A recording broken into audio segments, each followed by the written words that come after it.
জয় গুৰু শংকৰ পৰম শ্ৰদ্ধাৰ বা বান্ধৱাই মাটি সমস্ত প্ৰিয় সমনীয়া বন্ধু বান্ধৱীসকল, আমি এই চেনেলৰ পৰা আপোনাসবক সবাকে সেৱা আৰু প্ৰণিপাত জনাইছোঁ। আজি আমি পাঠ আৰম্ভ কৰিবলৈ ওলাইছোঁ যে গজেন্দ্ৰ উপাখ্যান, গা গজেন্দ্ৰ উপাখ্যান কীৰ্তন ঘোষাৰ পৰা।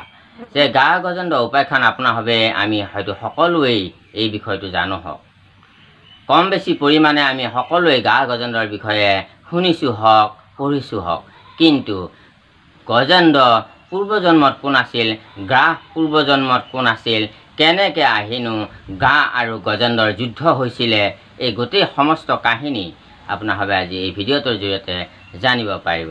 যদি সময় হয় আজি ভিডিঅ'টোত, তেনেহ'লে এই গা গজেন্দ্ৰৰ আধ্যাত্মিকতা কি আছে, গা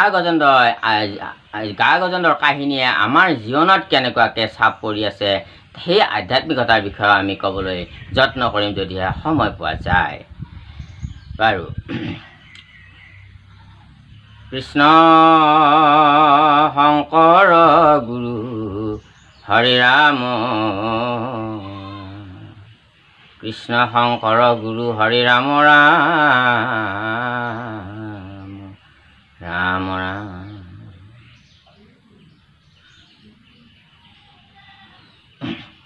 ৰাম ৰাম ৰাম হৰি ৰাম ৰাম ৰাম ৰাম ৰাম হৰি ৰাম ৰাম। এ ৰাম ৰাজা কহাদৰি মুনি বুলিলা বচন, শুনা পৰীক্ষিত পাণ্ডু অকুলৰ নন্দন।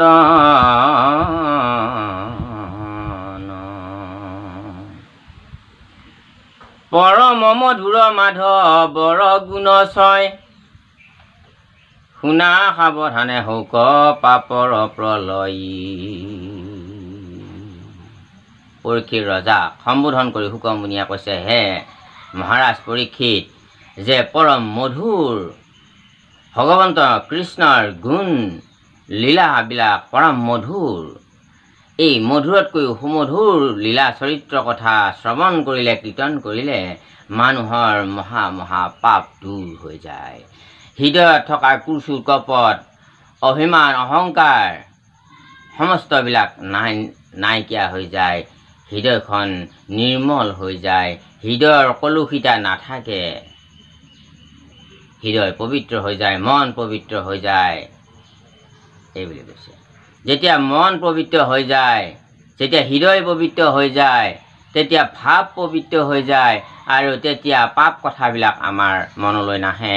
সেইকাৰণে হৰি কথা পাপৰ অগণি বুলি কৈছে। ক্ষীৰসাগৰৰ মাজে টিকুত পৰ্বত, প্ৰকাশন্তে আছে তিনি লোকত বেকত।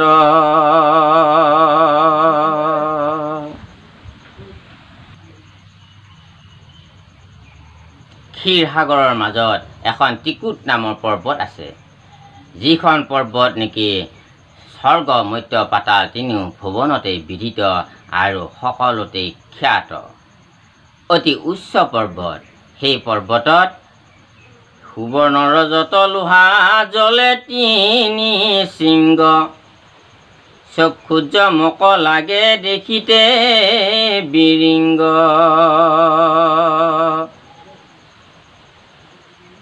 এ ৰাম আনু সব শৃংগ ৰত্নে কৰে তিৰিমিৰি, দশ দিশ প্ৰকাশিয়া শোভে শুক্লগিৰি। আৰু তাতে সুন্দৰ কিছুমান সোণৰে সুবৰ্ণৰ কিছুমান শৃংগ আছে বুলি কৈছে। দেখিতে বিৰিংগ, বৰ সুন্দৰ লাগে, আনন্দ লাগে। আৰু খুব চিকমিক জমক এটা সেই শৃংগবিলাকৰ আছে, দূৰৰ পৰাই সেইটো জ্যোতিষ্মান হয়, দূৰৰ পৰাই দৃশ্যমান হয়। এনেকৈ দশোদিশ প্ৰকাশী নানান ধৰণৰ কিছুমান তাতে পাহাৰ পৰ্বত, কিছুমান বগা বগা ধৰণৰ পাহাৰ পৰ্বত, শুক্লগিৰি কিছুমান তাতে আছে। সেই শৃংগৰ সেই টিকুট পৰ্বততে আশে পাশে অযু তযু জন জুৰি আছে গিৰি বৰং উচ্চিত দেখিয় দশ হাজাৰ প্ৰহৰ অযুত যোজন জুৰি আছে সেই ত্ৰিকুট পৰ্বতখনে এখন বিশাল প্ৰকাণ্ড এখন পৰ্বত আৰু অত্যন্ত ওখ 10,000 প্ৰহৰৰ যোগ দিছে অত্যন্ত উচ্চতম এই শৃংগ এই পৰ্বতখন এই ক্ষীৰসাগৰৰ ঢৌ শোভিতি উঠলে পখালে পৰ্বত সুশীতল গন্ধ জ্বলে থানে থানে আছে ভূমি অনেক উদ্যান ফুলে জকমক গন্ধে নাহিকে সমান আৰু সেই ক্ষীৰসাগৰৰ ঢৌবিলাক চাৰিওফালে উঠলি উঠলি লাগে আৰু যেন গোটেই পৰ্বতখনকে যেন পখালি আকৌ পুনৰ ধুৱাই লৈ আহে যেন সাগৰটোৰ ক্ষীৰসাগৰৰ ঢৌৱে সেই পৰ্বতখনক যেন পুনৰ ধুৱাইহে লৈ আহে ঢৌবিলাকে এনেকুৱা এটা সুন্দৰ মনোমোহা পৰিৱেশ এ ৰাম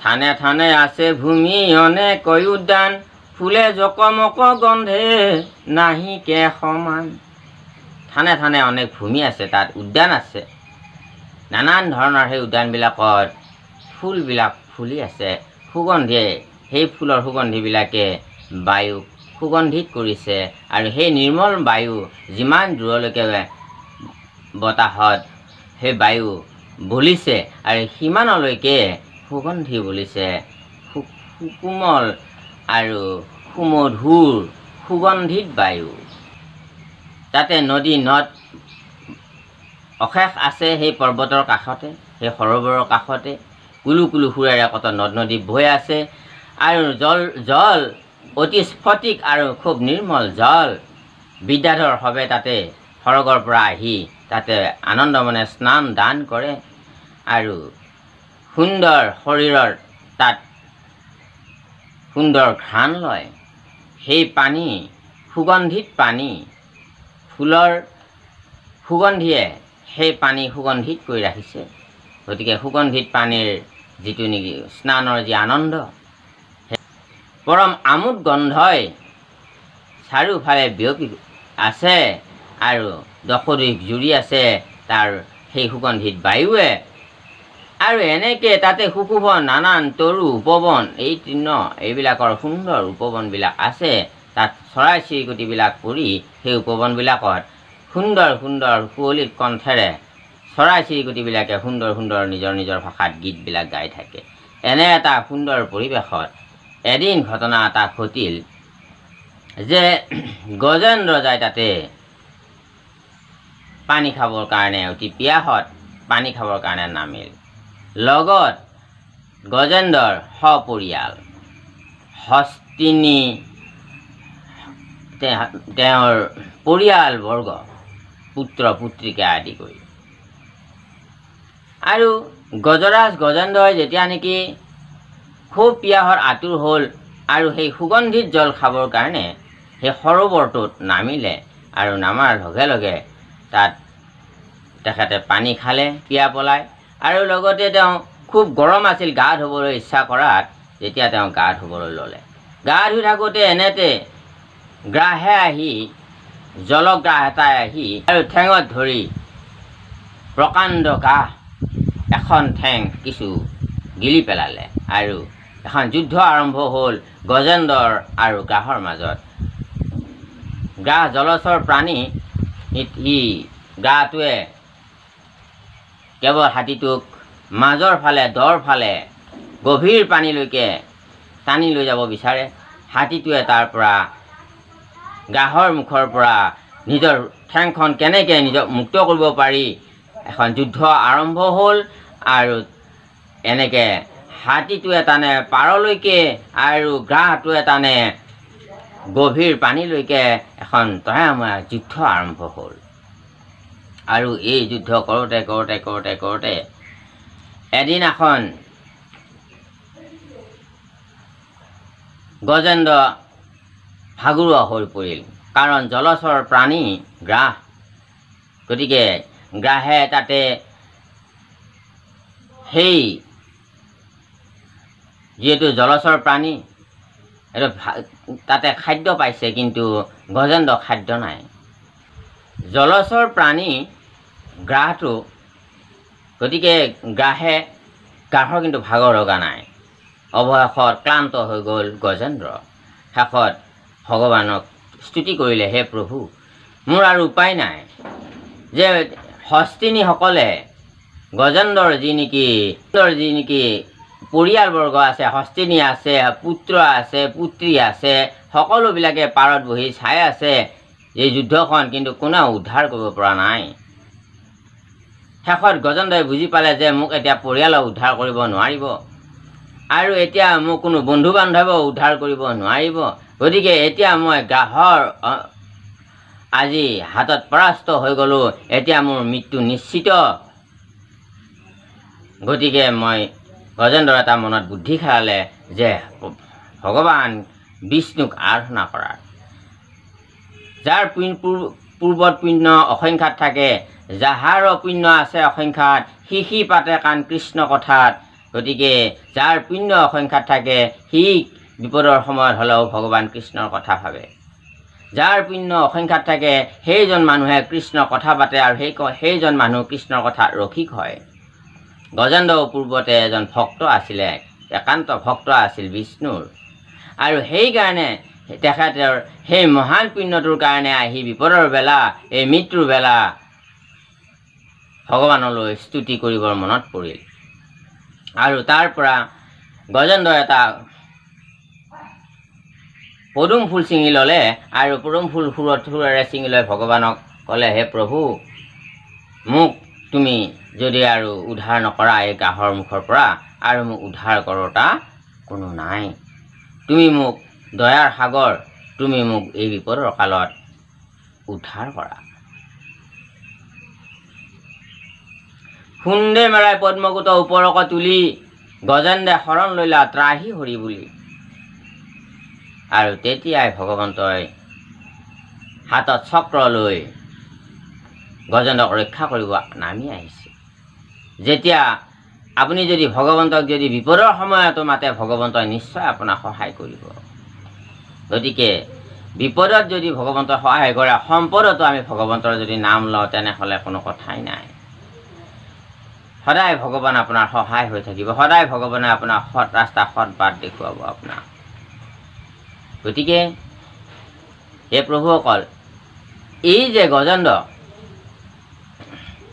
গজেন্দ্ৰক ভগৱানে আহি ৰক্ষা কৰিলে, গ্ৰাহৰ মুখখন চক্ৰেৰে কাটি গজেন্দ্ৰক তাৰ পৰা উদ্ধাৰ কৰিলে, আৰু গজেন্দ্ৰ ভগৱন্তৰ স্পৰ্শ পোৱাৰ লগে লগেই হাতী গুচি এজন ভগৱানৰ পাৰিষদোতনো লাভ কৰিলে, আৰু বৈকুণ্ঠলৈ গুচি গ'ল। যি ঠাইত গ'লে আৰু মানুহ ইয়াত পৃথিৱীত এই জনম মৰণৰ দুখ যাতনা ভুগিবলৈ আৰু আহিব নালাগে। গতিকে কেনেকেনো বাৰু গজেন্দ্ৰই এই কৃপাখিনি পালে, পূৰ্বজন্মতনো গজেন্দ্ৰ কোন আছিল, এইখিনি কথা আমি জানো আহোঁ। যে গজেন্দ্ৰ আছিল পূৰ্বজন্মত দ্ৰাবিড় দেশত ইন্দ্ৰদ্যুম্ন নামে এজন একান্ত বিষ্ণু ভক্ত ৰজা। নাৰায়ণ উপাসনা এনেদৰে কৰিছিল, এটা সময়ত তেওঁ ৰাজ্যৰ সমস্ত কৰ্তব্য ত্যাগ কৰি তেখেতে হিমালয়ত গৈ তপস্যা কৰিছিলে, বিষ্ণু উপাসনা কৰিছিলে, আৰু সেই বিষ্ণু উপাসনাৰ জৰিয়তে কেৱল তেখেতে সমস্ত ৰাজকাৰ্য ৰাজভোগ ত্যাগ কৰিছিলে, আৰু এনেকৈ তপস্বী বেশ লৈ কেৱল তপস্যাৰত হৈ আছিলে। আৰু এনেতে এদিনাখন ঘটনা এটা ঘটিল।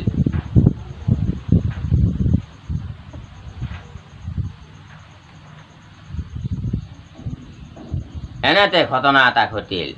এদিনাখন অগস্ত্যী মুনিয়ে সেইফালেৰে তেওঁৰ কেইজনমান শিষ্যক লগত লৈ আহি আছিল আৰু আহি থকাত সেই হিমালয়ৰ পৰ্বতত তপস্বী বেশেৰে ঈশ্বৰৰ লগত একাত্মভাৱে বিলীন হৈ আছিল ইন্দ্ৰদ্যুম্ন ৰজা।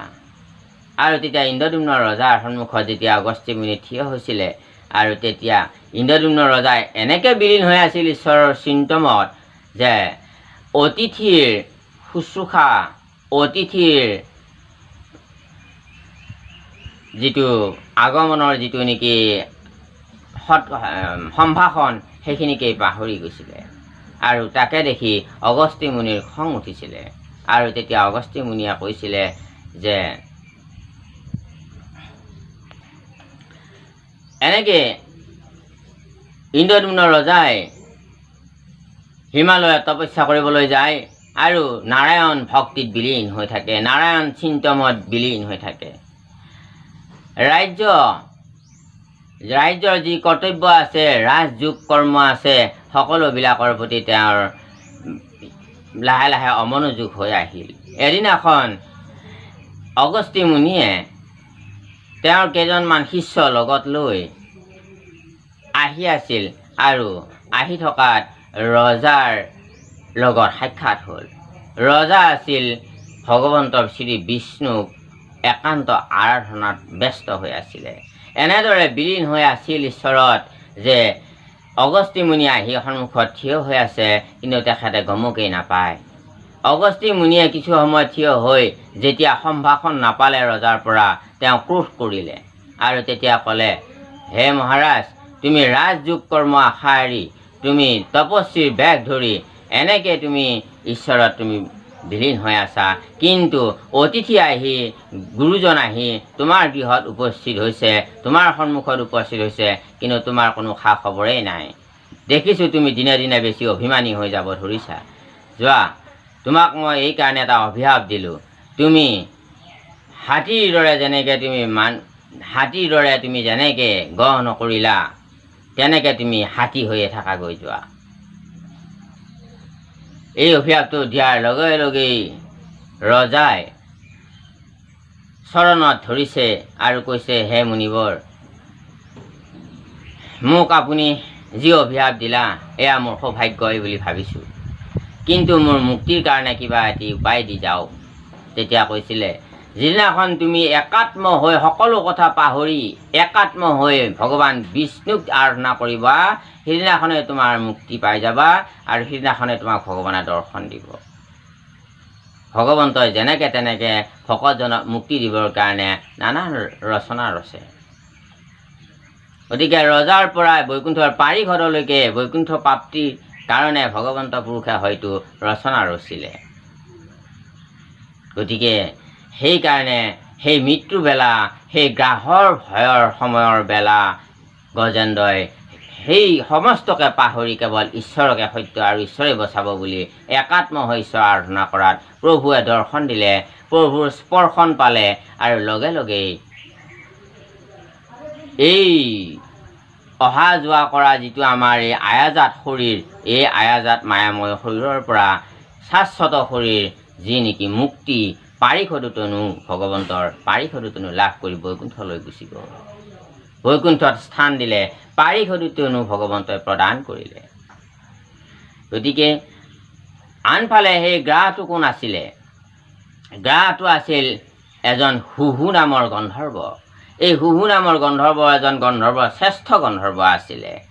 এদিনাখন দেৱল ঋষিয়ে এটা সৰোবৰত সুন্দৰভাৱে স্নান কৰি আছিলে আৰু তেনে সময়তে হুহু গন্ধৰ্বই কেইগৰাকীমান গন্ধৰ্বৰ লগত তেখেতে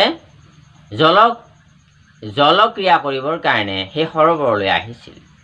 আৰু তেতিয়া দেৱল ঋষিয়ে যেতিয়া স্নান কৰি আছিল আৰু তেতিয়া এই হুহুৱে এটা কাম কৰিছিলে যে পানীত ডুব গৈ মনে মনে গৈ দেৱল ঋষিৰ ভৰিত ধৰি টানিছিলে। দেৱল ঋষিয়ে তেতিয়া চক খাই উঠিছিলে, বোলে মগৰে টানি নিলে নেকি, গ্ৰাহে টানি নিলে নেকি। তেতিয়া সেই হুহুৱে মগৰ মগৰ মগৰ বুলি কৈ বিৰাট অট্ৰহাস্য কৰিছিলে, উপহাস্য কৰিছিলে, খুব হাঁহিৰ মজা লৈছিলে। আৰু তেতিয়া দেৱঋষিৰ খং উঠিল, তুমি এজন গন্ধৰ্ব হৈ ঋষি মুনিসকলক সন্মান কৰাটো আৰু তোমাৰ খুবেই দৰকাৰ, আৰু তাকে নকৰি তুমি ঋষি মুনিক উপহাস কৰিছা আৰু বাৰে বাৰে অট্ৰহাস্য কৰিছা। গতিকে তুমি যদি মগৰ হোৱাৰ ইমানেই ইচ্ছা, তুমি মগৰেই হৈ যোৱা। সেইকাৰণে সেই হুহু গন্ধৰ্ব আহি মগৰ বা গ্ৰাহ হৈ আছিল আহি। তেতিয়া হঠাতে জ্ঞান ঘূৰাই পালে হুহুৱে, আৰু তেতিয়া মুনিৰ চৰণত ধৰি কাতৰ কৰি কান্দিব ধৰিলে, বোলে মুনিবৰ মোক আপুনি মুক্তি দিয়ক। তেতিয়া ক'লে, তোমাক মই মুক্তি দিব নোৱাৰোঁ। মোৰ মুখৰ পৰা এবাৰ কথা ওলাই গ'লে আৰু দ্বিতীয়বাৰ সেই কথাটো কেতিয়াও আৰু ঘূৰাই ল'ব নোৱাৰোঁ। কিন্তু ঠিক আছে, বহুত কাতৰ প্ৰাৰ্থনা কৰা ঋষি সন্তুষ্ট হ'ল আৰু শান্ত হ'ল হৈ ঋষিয়ে ক'লে, ঠিক আছে, তোমাৰ যিদিনাখনে ভগৱানক তুমি দৰ্শন পাবা, সেইদিনাখনেই তোমাৰ মুক্তি মিলিব। আৰু সেইদিনাখনে গজেন্দ্ৰৰ লগতে গ্ৰাহৰো মুক্তিৰ দিন আছিলে। আৰু গ্ৰাহৰ ভগৱানে হুহুকো পাৰিষদো লাভ কৰে, আৰু গজেন্দ্ৰ দুয়োজন বৈকুণ্ঠলৈ গুচি যায়। জয় শ্ৰীকৃষ্ণ। আমি আজি ভিডিঅ'টোৰ সময় খুব ইয়াতকৈ আমি বেছি সময় ল'ব নোৱাৰোঁ, যিহেতু আপোনাৰ সবৰ হাতত সময় কম। গতিকে আমি ইয়াৰ আধ্যাত্মিকতাখিনি, এই গজেন্দ্ৰৰ আধ্যাত্মিকতা কেনেকুৱা, গজেন্দ্ৰৰ চৰিত্ৰটো আমাৰ জীৱনত কেনেকৈ প্ৰভাৱ পৰি আছে, এই বিষয়খিনি ইয়াৰ পিছৰ ভিডিঅ'টোত নিশ্চয় আমি আপোনালোকৰ লগত আলোচনা কৰিম। ভাগ ইমানতে সামৰিছোঁ। ইয়াতে বঢ়া দুটা আগপিছ সমস্ত ভুলৰ বাবে আপোনালোকৰ শ্ৰীচৰণত মাৰ্জনা বিচাৰিছোঁ। জয় শ্ৰীকৃষ্ণ। জয় ৰাম, জয় নাৰায়ণ, জয় কৃষ্ণ, জয় জগত গুৰু শ্ৰীমন্ত শংকৰ কৃষ্ণ। হৰি ৰাম, নম নম নাৰায়ণ প্ৰসন্ন হৰি হৰি কৰি মায়া আপুনি জান আপোনাৰ মহিমা আপুনি বেগত কৰিছিল কৰি হৰি ৰাম কৃষ্ণ। শ্ৰীমন্ত শংকৰ হৰি ভকতৰ জানা জানা কল্পতৰু, তাহান্ত বিনাই নাই নাই নাই আমাৰ পৰম গুৰু ৰাম, তাহান্ত বিনাই নাই নাই আমাৰ হৰি।